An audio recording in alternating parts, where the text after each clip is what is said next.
Welcome to the Jeremiah Show. When I was a kid at an impressionable age, probably my junior and senior year, Corin Nemec and his pals, Brian Austin Green from Beverly Hills 90210, and David Faustino of Married with Children, they were the new it dudes of Hollywood. They skateboarded through Venice, they graffitied your house while you watched, and they ruled the Sunset Strip at night. And from 1,500 miles away in the Pacific Northwest, to me and my friends, they were Hollywood gods. And every girl that I knew wanted to bear their children. It was the early 90s. The music had just switched from heavy metal hair bands to punk and Seattle grunge. And owning a skateboard became mandatory. Thankfully, the skateboard replaced the hacky sack at school. We put away our boom boxes and we plugged into the solitude of cool, the Walkman. We wore sunglasses inside, and being bored with you was just how we felt all the time. And before these guys, we had the Brat Pack. Every teen movie soundtrack sounded like a bad Kenny G album. The plots were all very similar: high school kids with love, drug, or study problems, transitioning to college, all with big hair. And the bad boys in the 80s were Rob Lowe, Emilio Estevez, Judd Nelson. And then there were the girls who loved them: Demi Moore, Molly Ringwald, Ali Sheedy. I love these cheesy movies and their stars, but then came Corin. Something happened on television that changed me and my friends and our little hometown of Priest River, Idaho forever. In Priest River, we only got 3 channels. And these guys owned the only channel that mattered: Fox. Corin Nemec was on Parker Lewis Can't Lose. Brian Austin Green was on Beverly Hills 90210, and David Faustino was on Married with Children.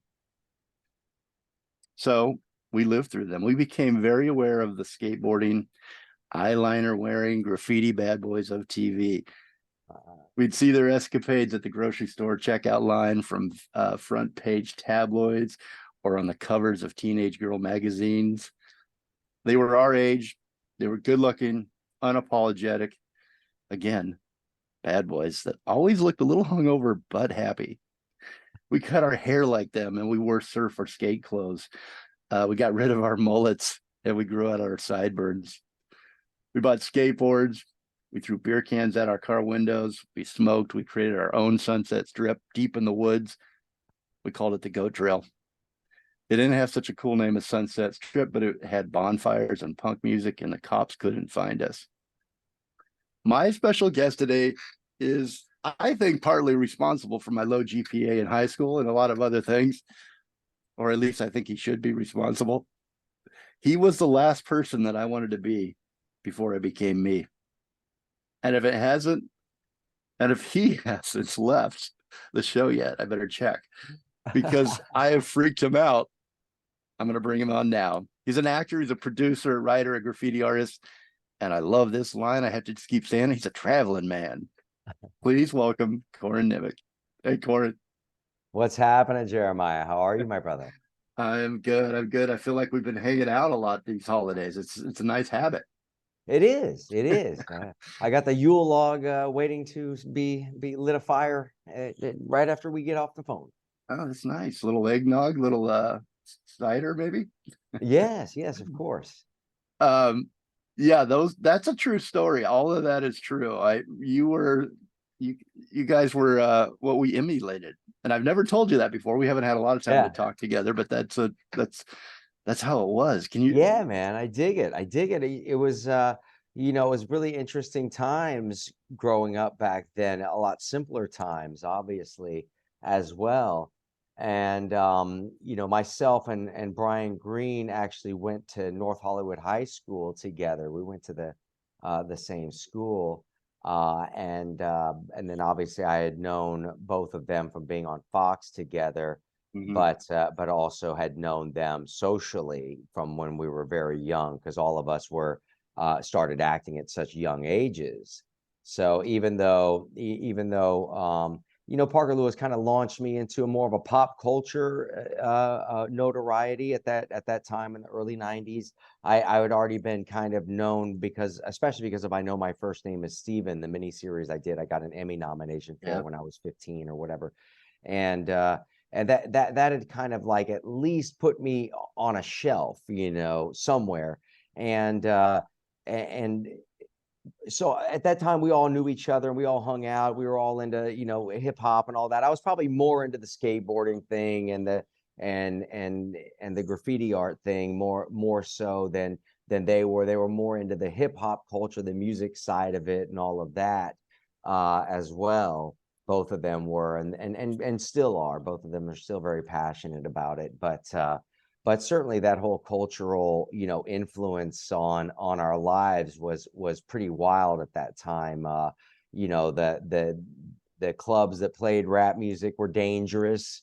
You know what I mean? The streets of LA in the late 80s, early 90s were dangerous. The whole world seemed like on like not the whole world, actually. It was far more peaceful then than it is now. But there in Hollywood, that little world that we lived in was just like always just a flame with energy and potential. And I think that all of us too, the fine line that we all walked at that time, David Arquette as well, a buddy of ours, and Balthazar Getty and Stephen Dorff, and we had our own little Rat Pack kind of crew with a bunch of actors. And but the one thing that we kind of threaded, fortunately for all of us, was being able to differentiate between what is just ridiculous behavior and what's just like we're out having a good time.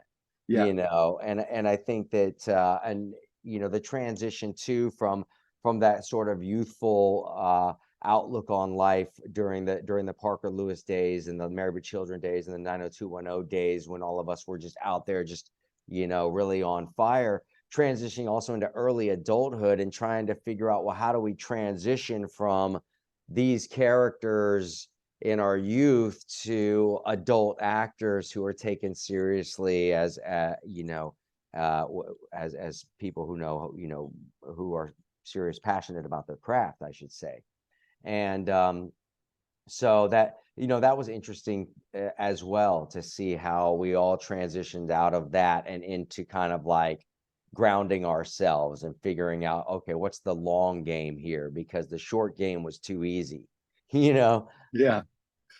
Well, I mean, for people that didn't grow up in Hollywood or didn't make it like you guys do, like that group you just talked about, and they're in other parts of the country like I was up in the Pacific Northwest, and you're watching it from afar and you've got the Hollywood machine, and it just makes you guys look cool. It's like what you want to be at that age. If you're at that age where you got, all those guys that you mentioned were somewhat like, every period in Hollywood has its own Rat Pack or group, right? In some way, from Elvis to I mentioned, the Rat Pack and the 80s and then 90s. And your group, that just felt like they were living life really well. They're travel, on the gritty streets of Hollywood and LA. It was a lot grittier back then.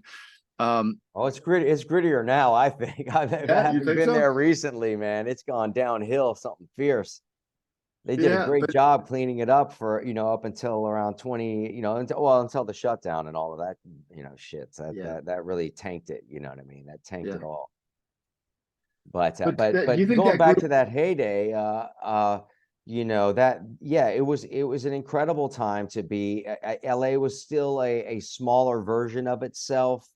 And also the other interesting thing too is kind of we were, from what I recall, myself, Balthazar, David Arquette, especially, the three of us, us three hung out the most in turn, and then me and Brian Green, and he was around for quite a bit as well, and David Faustino too. But in terms of like the daily hang, for me personally, a lot of the time was spent with me, Balt, and Arquette. And then me and David would kind of hang out on our own. I mean, me and Brian would hang out on our own and do our own thing with some other cats, and then we'd all mix and mingle. But that said, you know, we were trying to avoid the whole limelight aspect of it. It was sort of an anti-approach to Hollywood, and I don't know if it served me well, because I stopped using a publicist at a certain point. I stopped, you know, doing a lot of PR stuff. And it really boiled down to growing up and being in all of those teen magazines and starting to do those teen magazines when I was like 14 or whatever.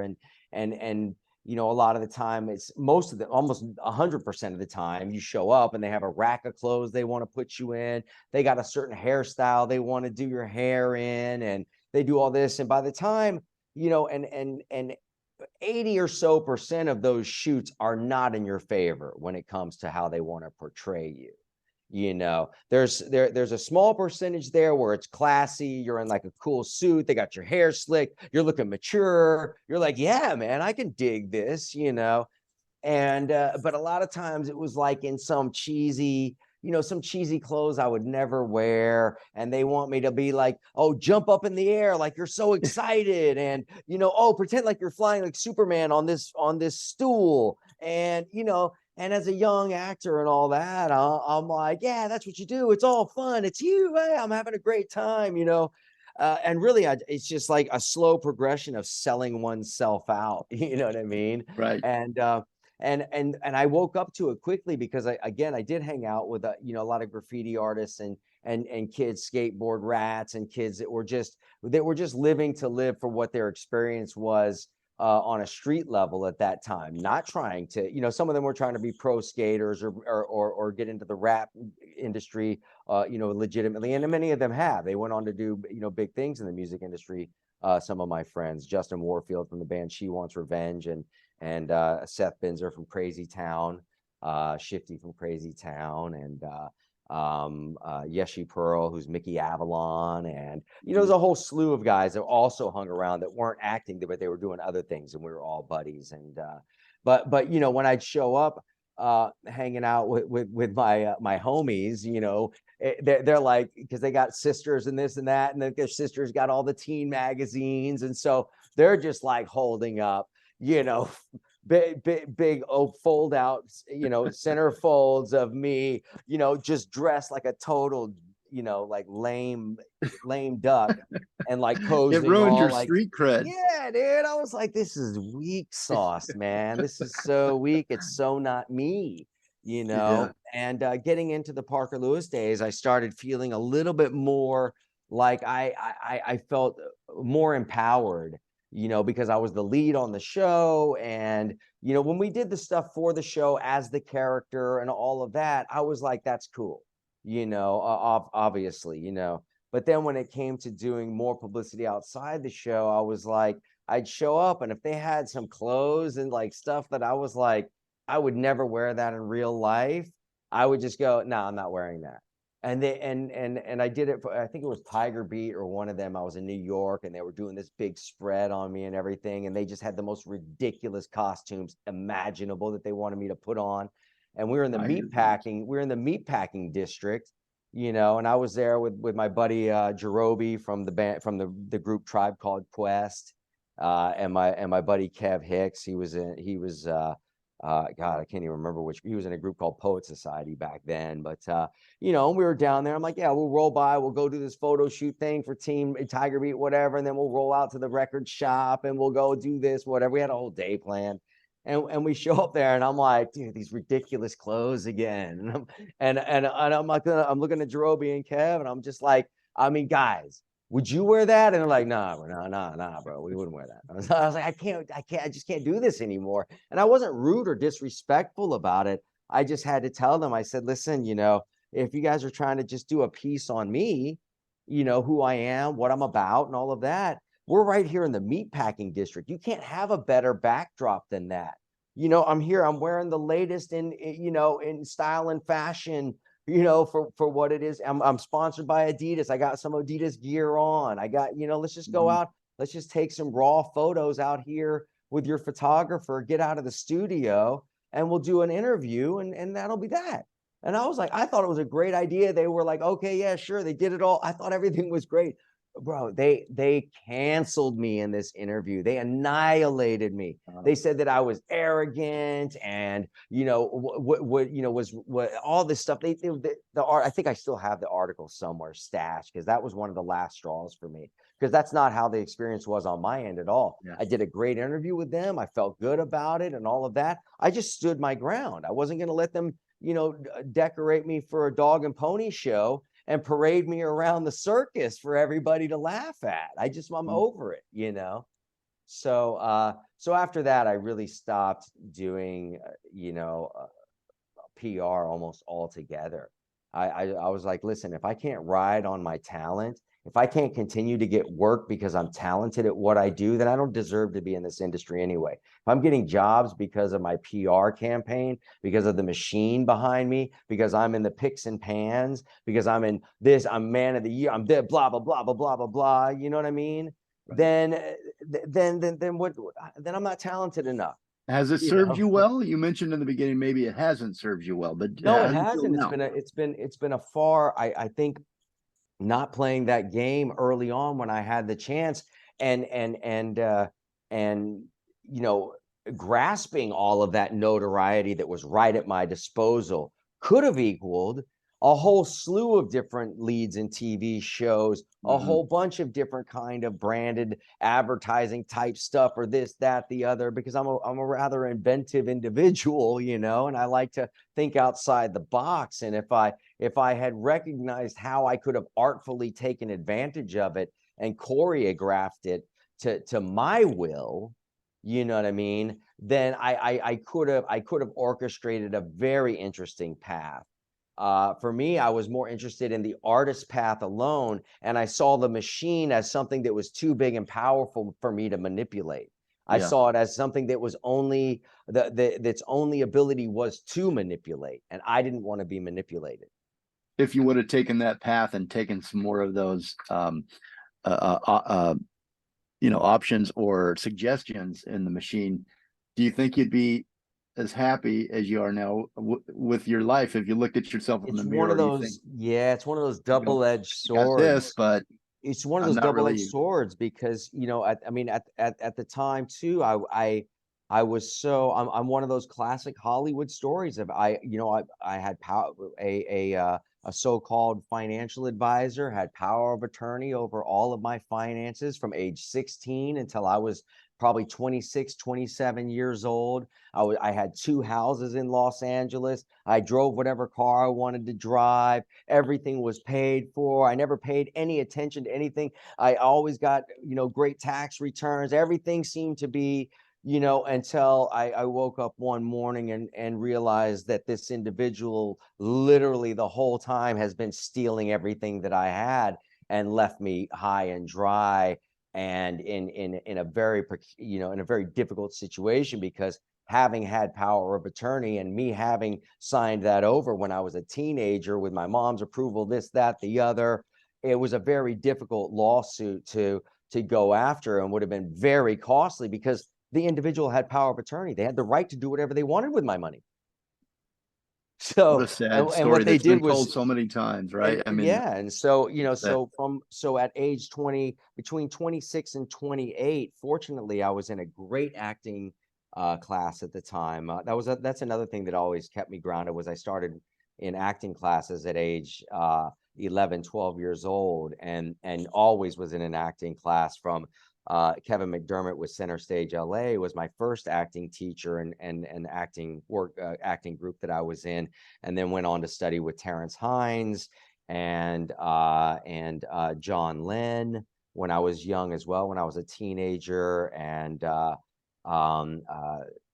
studied with oh my gosh, well, Margie Haber with some stuff, and I just can't remember the gentleman's name. Whose idea was it? Was it your mom's, or was it was all my idea. I had a passion. Yeah. That's a whole nother long story to get into on how that all came about. But I had a kid that I was in school with when we moved from Atlanta, Georgia to Los Angeles, who was in the Van Halen music video "Hot for Teacher," and he played Waldo in the music video. And we were in graphic design class together in 8th grade, and I expressed to him that I wanted to get into acting, and he said, "I'm studying with Kevin McDermott at Center Stage LA. It's this great kids acting class." And it turned out to be one of the top acting classes where agents and managers would go and seek out new talent at the showcases that they would do. So it was only within 6 months, 6 to 8 months, and I was signed to an agent manager and started acting professionally right away. So it was a very quick, start to it. And but that said, getting back to the subject that we were talking about later on in my career, I think that if I had played the game right, instead of just being the artist and wanting nothing but the artistic experience of it all, and the artistic journey, and not wanting to have to deal with any of that kind of non-aesthetic thinking that has to go into dealing with bills and paying and this, that, the other. So as disconnected as I could be from that, the more creative I could be, the more stuff that I could create, the better actor I could be, the more, and so on. And so I looked at that as a great benefit.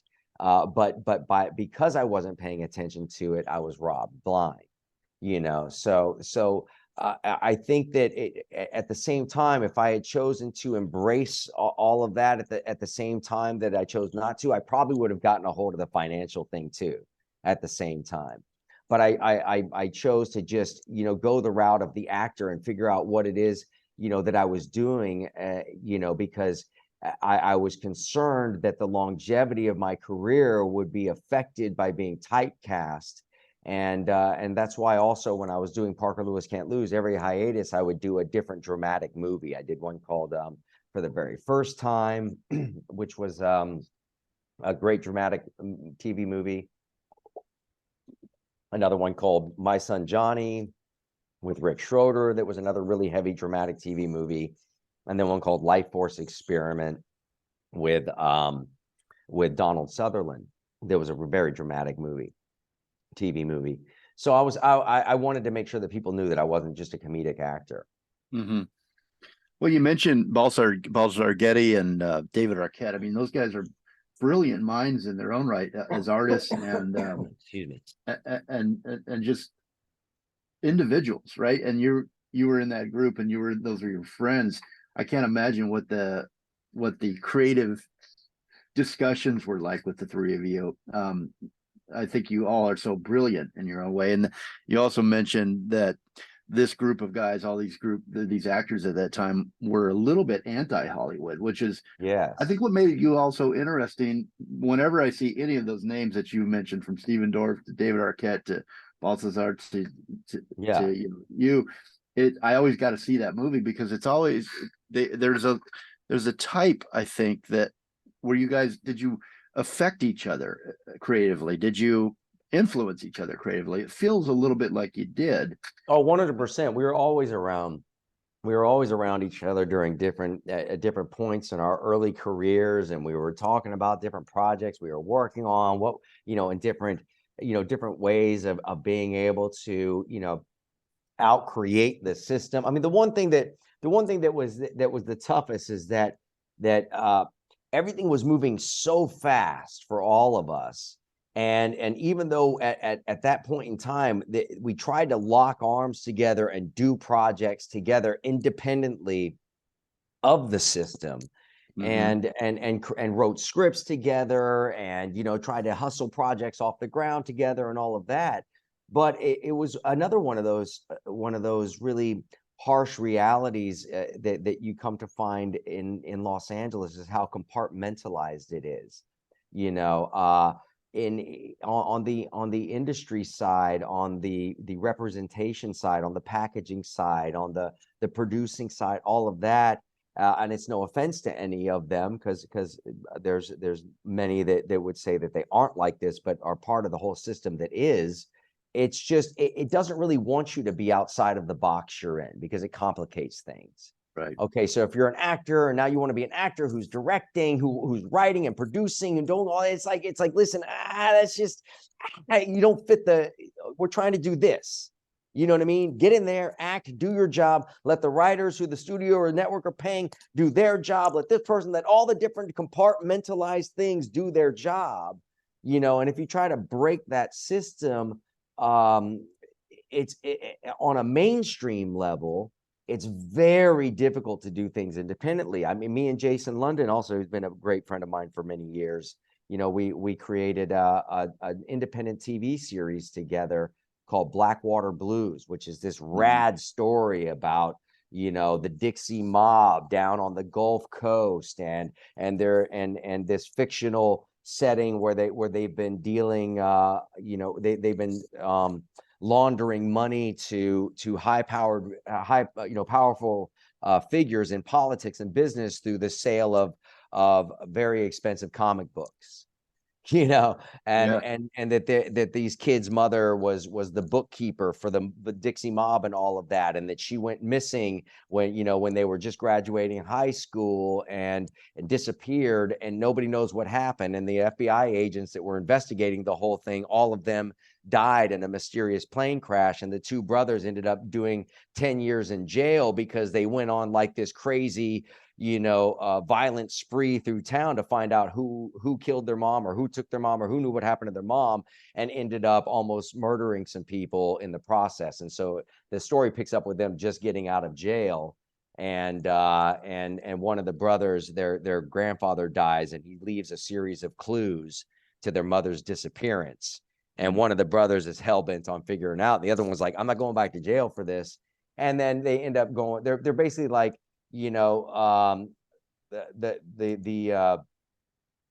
what's Starsky and Hutch, but like two redneck broke versions, who don't I have haven't seen that. I got to badges. check that out. And That so, sounds it's called great. Blackwater Blues. We shot the pilot for it. We shot a pilot episode Okay. for it. It's you can see it on YouTube. You can see it on my YouTube channel, Corin Nemec TV, or on Blackwater Blues TV, or BWB TV, whatever it's called. But we shot it. It's great. We have the whole show developed, everything. It's won and a huge amount of awards and accolades from all of the different festivals that it's been entered into. I mean, I'm talking tons. It's got leaves left and right. And we can't get a door open to save our lives. But yet when I did a show, years back with me and David Faustino and my buddy Todd Bringawat and Sam Cass, who was a writer producer from Seinfeld, we did a web series for Sony TV called Starving, which was this, really ridiculous spoof on reality shows with me and David Faustino playing ourselves, and it was for Crackle. And but on the inside, once we had a packaging agent over at UTA, because that's where Sam Cass was represented, because he was a writer producer from Seinfeld. Once we had a UTA packaging agent, it was smooth sailing right through everything done. We had, even though we pitched to a lot of different places, we had it sold within less than 6 months. And we're in production shortly thereafter. And even though the show didn't go beyond one season, when you're inside like that, you know what I mean? The process is like snap, bang, boom. Yeah. But we had them already involved on the whole creative side of it and all of that, and the figuring out what the show was and all of these different things. And, so there was the studio network process is streamlined and greased. But if you go outside of it, you try to do it and then come back to it later and say, hey, look what we did without you. Right. They're like, eh. Yeah, right. You know what I mean? It's that lesson you learned later, I guess, but you learned from the beginning where, you buck the system, or you get outside the box, and it's a lot harder work to get back in and to get it well, I think, and I think that there, the platform doesn't exist yet, that where the exchange for the clicks, the ad rev, all of that, or the subscription, where you have a really, really fair exchange between artist and platform, or producer and platform. Do you think it will happen? It Is it has moving that to. way? It has to. Well, I don't. It's not moving that way. But somebody's going to figure it out. And once somebody is willing to dump the amount of money, of independent investment that would have to go into something like that. It's sort of like a Netflix before it became corporatized, you know, in a sense, except with an open platform, you know, with open click system where you see all of the view counts, you see all of the things, everything is completely open. There's no hidden algorithms, there's no this, that, the other. It's just a platform that has, you know, a 40-60 exchange, 60 to the platform, 40 to the producer, which is you're only probably seeing 3 to 6% from any studio, if that. You know what I mean? So you can see how much they're taking. Yeah. If you're lucky, you know what I mean? Maybe 2%, you know, 2 points on the back end or some bullshit, you know? So, you know, when you have something that's fair like that, and then you have a show that's really successful, you would see that show would just end up making, and the producers and the people on, you'd have to, you know, structure it in such a way that it wouldn't have to be fallen under a union umbrella where the unions would be panicking about who gets what. You have to structure it right out of the gate that everybody gets this amount, this percentage, that like RKO Studios was when it first opened. It was an employee-owned studio. And what's the incentive for the people that are already doing it the way they're doing it, right? That goes, it's just an uphill battle, sounds like. But well, they could exchange it in abundance all they want, but then they'd have to buy smaller houses, smaller yachts, and smaller planes. You know what I'm saying? Everybody wants to do that, right? That's just it. Is the insanity of materialism has gone so, you know, I mean, it's not that it has ever left, because when you look at the luxurious mansions of the Vanderbilts and the DuPonts and the Rockefellers and the Rothschilds and all of the, you know, all these aristocratic families, whether of European or American descent, it doesn't matter. The gross opulence has been here for hundreds, thousands of years, and I don't know what can break it, but there's got to be some type of more fair, balanced system that allows for survivability in abundance on a small scale, as well as survivability in abundance on a large scale. Right now, the small scale is just pinched so tight. You know, people we're reaching a breaking point here. It's not a fair system at all. What a conversation. My special guest today, Corin Nemec. He's an actor, producer, writer, a terrific graffiti artist. In fact, if you're watching on YouTube, I'd recommend go back to the Thanksgiving show, because he was in his man cave, and he had his artwork behind him. It's just amazing. He's such a great graffiti artist. Where else can we see your artwork? Like that, I have my street art page is at the 169, and that's lowercase THE, and then the numerals 1, 6, and 9. That's on Instagram. So at the 169 on Instagram is all my street art and graffiti art and all that. I'll put that up. Going back from when I, you know, years and years from whenever I first started. Because I initially, you know, I've been I avoided social media as well, to my own detriment, even Twitter. Like I came way late in the game on Twitter. In fact, I was finally at an event down in Australia, either in Sydney or Melbourne, and doing a kind of a special dinner afterwards with people who paid like their, you know, for the gold ticket to the event or whatever, you know. And we have a rad private dinner. There were some rad people there, you know. Chris Judge, you know, from Stargate was there, as well as Amanda Tapping and some other Stargate people and other people from other shows. It's always pretty cool to do those kind of things. And it was some of the folks that were there at the table at the time that literally forced me to set up my Twitter there right in front of them, because they're like, look, and I'm like, you know, I'm like, it's just not my thing, you know? Yeah. Because I had my, I had my Instagram, back then I had, what was it? It was another photo sharing site that was before Instagram that was really, really popular. Snapchat? I can't remember what it was called there. What? Well, actually, that's not photo sharing. That's photo I sharing. don't know. I can't even Capture. remember what I it know, was called. There's so many different ones. But anyway, I mean, I had MySpace, for God's sake. After MySpace, like I was like, that's it, dude. I'm done. Like this is yeah. just too much. I loved MySpace. I thought it was rad. You could have an opening song. You could jazz your page up any way you wanted. You could do there was all kinds of cool stuff you could do with it, and everything was presented on one single page. It wasn't like Yeah. you had to do all these clickings and everything. It was all, you could set it up there. You had your little chat box thing, so you could do a podcast from it. You could do everything you could do from that one little page. It was amazing. I can't believe it Do fell you remember apart how so fast. slow it was though? It would load like it'd take forever to load because you had Well, all that good everything stuff on took it. forever to load back then, Uh, but so listen, Corin, you put the soundtrack together today. These are all songs that you sent me and we put it in here. And this one made me curious. The first one that I'm going to play here on as we go out to break.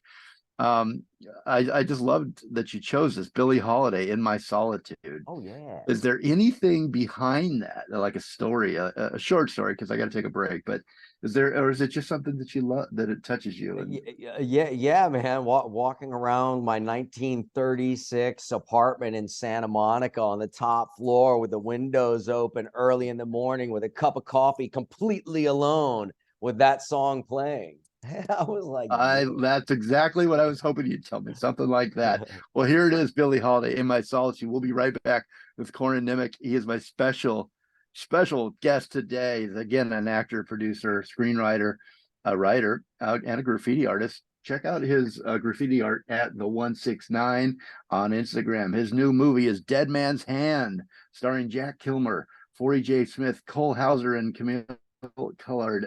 Here's the plot. Basically, gunslinger teams up with a marshal to save his kidnapped wife from the ruthless mayor and his private army. Came out on July 7th of this year. Brian Skiba is the director. Our friend here, Corin, a screenwriter, distributed by Lionsgate, and you can find it on Tubi, Google Play Movies, Vudu, YouTube, Apple TV, Amazon Prime. On Instagram, find Corin Nemec at I am Corin Nemec, CorinNemec. It's also got a book out, Venice High. Check it out. You can pick it up on Lulu.com, Amazon, and Barnes and Noble websites. And we'll be right back. Okay. I